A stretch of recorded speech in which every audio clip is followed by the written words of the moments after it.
Hello students.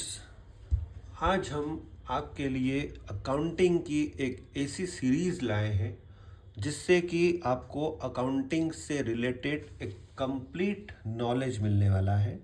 और इसमें हम अकाउंटिंग के मीनिंग, अकाउंटिंग की definition, general accounting concept, laser, trial balance, final account and उसके आगे भी अकाउंटिंग में जो बहुत मोस्ट इम्पॉर्टेंट टॉपिक्स होते हैं उसका नॉलेज आपको मिलने वाला है। तो ये सीरीज़ आप स्टार्टिंग से लेके एंड तक पूरा देखें और इसके जितने भी कॉन्सेप्ट से उसको आप बहुत इजी तरीके से समझ सकते हैं इस सीरीज़ में। और इसमें आप चाहे 11th 12th BBA MBA किसी भी सिलेबस से रिलेटेड स्टूडेंट है उनके लिए एक बहुत ही सिस्टमेटिक बेसिक नॉलेज से सारे चैप्टर्स समझाए जाएंगे। तो आप स्टार्टिंग से एंड तक इस सीरीज़ को पूरा देखें और अपने सारे कॉन्सेप्ट्स आप उससे क्लियर कर सकते हैं। तो अभी हम स्टार्ट करने जा रहे हैं अकाउंटिंग की डेफिनेशन से, यानी वेरी बेसिक से हम स्टार्ट कर रहे हैं। ठीक है, तो डेफिनेशन ऑफ अकाउंटिंग से हम शुरू करते हैं। डेफिनेशन ऑफ अकाउंटिंग, या हम ये भी बोल सकते हैं व्हाट इज अकाउंटिंग। अकाउंटिंग होता क्या है? तो हम अकाउंटिंग का मीनिंग समझ रहे हैं सबसे पहले। तो अकाउंटिंग की एक डेफिनेशन आप लिख सकते हैं। Accounting is the art of recording, classifying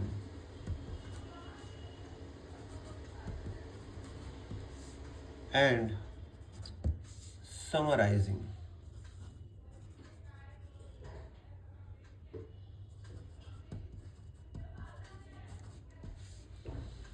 in significant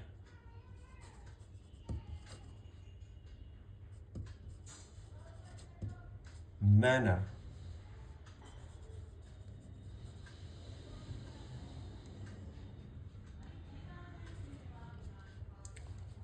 and in terms of money transaction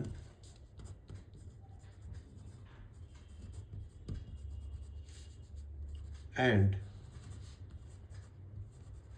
event which are in part at least of a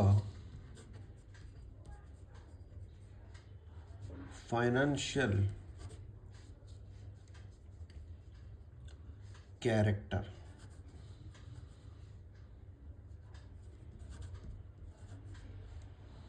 and interpreting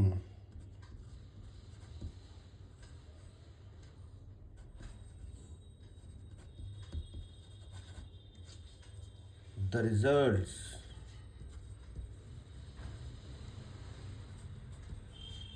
thereof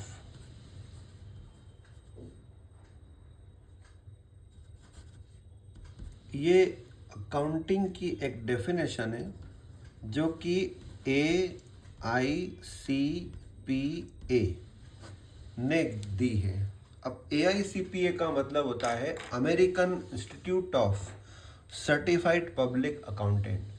तो ये अमेरिका का एक रिकॉग्नाइज्ड इंस्टीट्यूट है जो अकाउंटिंग के rules and regulations बनाता है।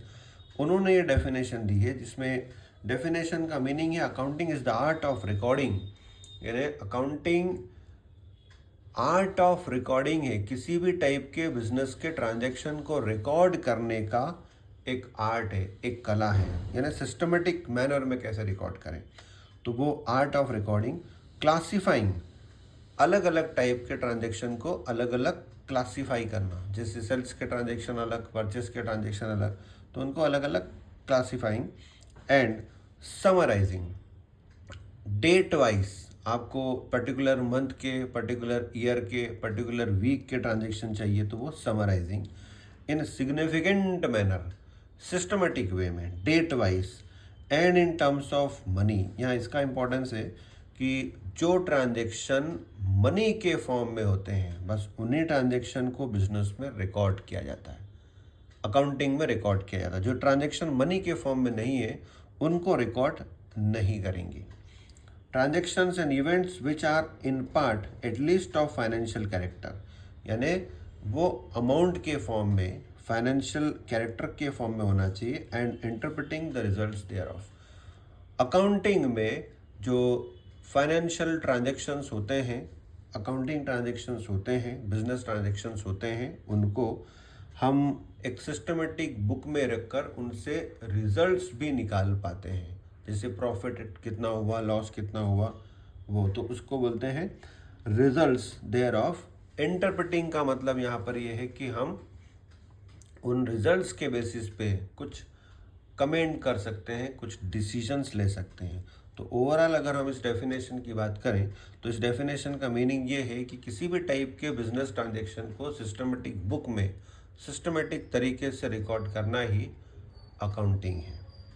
ठीक है, तो आगे बढ़ते हैं। अब अकाउंटिंग का बेनिफिट किसको है, अकाउंटिंग के यूज़र्स कौन हो सकते हैं, अकाउंटिंग किसके लिए फ़ायदेमंद है, यानी किसके काम की चीज़ है। तो उसके लिए अकाउंटिंग के users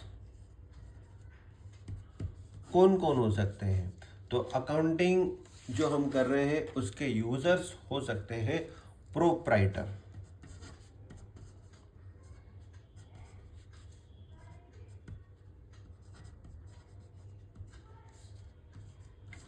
managers, creditors,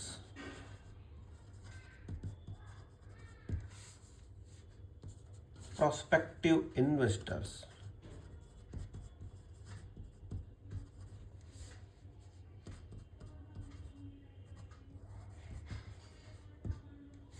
government,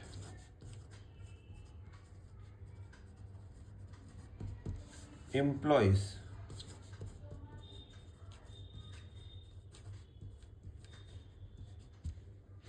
etcetera.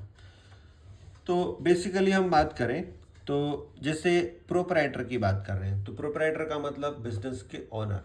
तो बिजनेस के ओनर्स का मेन मोटिव होता है प्रॉफिट अर्निंग। तो बिजनेस के ट्रांजैक्शंस को रिकॉर्ड करने में इनको इसलिए इंटरेस्ट होता है कि हमको पता तो चले कि हमारा प्रॉफिट कितना हुआ। तो वो देखने के लिए प्रोप्राइटर्स अकाउंटिंग करते हैं। मैनेजर्स, नॉर्मली देखा ये गया है कि जो मैनेजर्स होते हैं, ओनर होते हैं, बेसिकली वही बिजनेस का मैनेजमेंट भी करते हैं। तो मैनेजर्स को मैनेजमेंट करने के लिए, डिसीजन लेने के लिए अकाउंटिंग ज़रूरी होती है, अकाउंटिंग में इंटरेस्ट होता है। क्रेडिटर्स, जो लोग आपको मनी उधार देते हैं, और एक क्रेडिटर्स वो भी होते हैं जो जिनसे हम क्रेडिट में गुड्स परचेज करते हैं। तो बेसिकली ये लोग आपको बिजनेस में मनी उधार या क्रेडिट में गुड्स तभी दे सकते हैं जब आपका बिजनेस साउंड हो, बिजनेस में प्रॉफिट हो। तो अकाउंटिंग ट्रांजैक्शन से जो अकाउंटिंग हम करते हैं, जो हमारे अकाउंटिंग स्टेटमेंट होते हैं, उन्हीं स्टेटमेंट के बेसिस पे क्रेडिटर्स ये डिसीजन लेते हैं कि इस कंपनी को हमें पैसा देना चाहिए या नहीं देना चाहिए, क्रेडिट में गुड्स सेल करना चाहिए, क्योंकि वो लोग ये चाहेंगे कि उनका मनी उनको टाइम पे रिटर्न हो जाए। तो उसके लिए अकाउंटिंग स्टेटमेंट्स उनकी हेल्प करते हैं। प्रोस्पेक्टिव इन्वेस्टर्स, तो प्रोस्पेक्टिव इन्वेस्टर्स यानी फ्यूचर में जो लोग हमारे बिजनेस में मनी इन्वेस्ट करने वाले हैं, वो भी ये देखना चाहेंगे कि हम जो मनी इन्वेस्ट करें उसमें हमको टाइम पे प्रॉफिट मिले।